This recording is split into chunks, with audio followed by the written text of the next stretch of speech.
because of what they had done, but because of who they were. Their voices were silenced, their identities erased, and their humanity denied.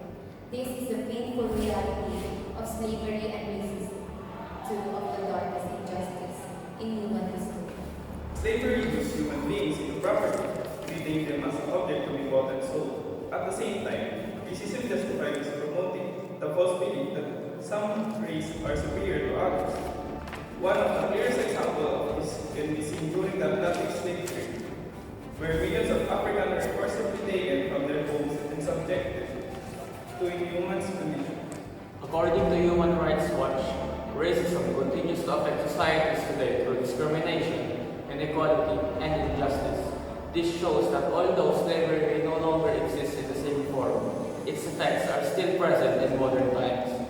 From a Christian perspective, these acts contradict the very foundation of faith. The Bible teaches that all people are created by God, with equal worth and dignity.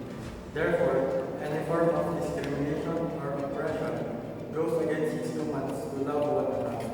Sa kabila ng lahat ng pagkakaiba, iisa ang ating pinagmulan at iisa ang ating halaga sa paningin ng Diyos.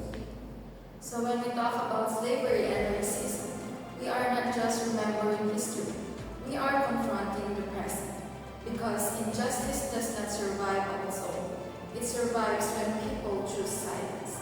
The question is no longer about the past. The question is about us.